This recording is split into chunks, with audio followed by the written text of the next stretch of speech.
Good day, everybody, and welcome to another edition of the Military and Foreign Affairs Network. I am your host, the voice of reason. Today, we are continuing our ongoing coverage of the civil war taking place inside the former state of Ethiopia and additionally the Eritrean invasion of the Tigray region. So let's first start with what's happening on the ground in southern Tigray. We have received reports that Abiy loyalist forces have made an attempt to push up through Kobo towards the Tigrayan town, the border town of Waja. We have also received reports of a renewed Abiy loyalist push towards Adi Arke as well. So what is causing this renewed push by Abiy loyalist forces towards southern Tigray? Well, the answer for that is relatively simple. The current stalled Eritrean Army, which is not making the types of headway that it initially believed it would be able to do in northern Tigray, is the reason we're seeing Abiy loyalist forces, and some of these forces, including Amhara regional forces, being forced to push north, is part of what is happening in terms of because of the stall that has taken place by the Eritrean Army in northern Tigray. The Abiy loyalist forces are looking to alleviate the situation in the north, hoping to have the Tigrayan Defense Forces withdraw some of its defensive formations from the northern parts of Tigray and refocus those forces to prevent the Abiy loyalist forces from continuing to take ground in the south. Now, we do know that we have seen this before. We have seen time and time again, sometimes in Tigray, sometimes out of Tigray, and this has taken place many times in the Amhara region in earlier battles that have taken place, in which we have seen the Abiy loyalist forces press forward, such as what is happening right now in and around Waja, and then only to be fallen upon and then surrounded by Tigrayan defense forces at a later date. And again, from what we're hearing on the ground, the motivation and the morale of the Abiy loyalist forces is far lower than even that of the Eritrean Army. Many of these fighters, some of them newly conscripted, newly volunteered fighters, semi-volunteers, are very hesitant about pushing into the Tigray region. Even colonels, majors, divisional, brigade, battalion commanders, company commanders of the Abiy loyalist forces are very hesitant about a renewed push into Tigray.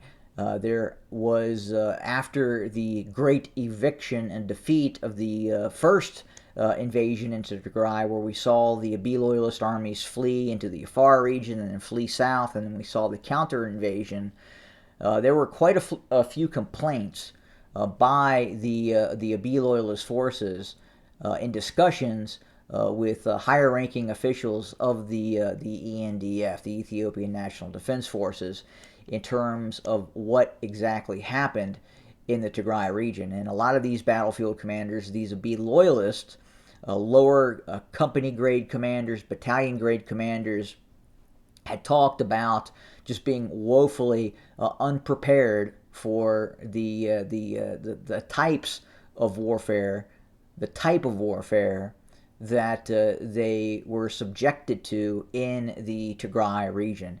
And quite frankly, many of those forces, again, are very hesitant about pushing forward into the Tigray region. And some of these are actually being, by first-hand reports, are being forced north by gunpoint. By members of the Abiy Loyalist Intelligence Service, the Federal Police Forces, the Republican Guard Forces as well. So again, are we going to see this Abiy Loyalist push further into larger towns such as Alamata and even further? It's possible. We could see them move further. We could see them move further up the A2 highway, towards Alamata. But after Alamata, again, the situation becomes very, very difficult for these Abiy loyalist forces. The terrain becomes very rugged. Once you and if this is a big if, because in all likelihood the Tigrayan Defense Forces will defend Alamata this time. They have fortified Alamata and areas around Alamata. But if the Abiy loyalist forces are able to overcome the defensive belts around Alamata and then push north along the A2, and if we look at this very closely, again, very mountainous terrain, a lot of switchbacks, and they're going to have to clear these areas out of Tigrayan fighters. They could also press to the a little bit to the east in this direction, to the east of Korim near Shashim. It's a bit flatter, and they, in all probability, would go this route. More urbanized, built-up areas, but again, they start to run into areas where it would be very difficult for them to eventually advance.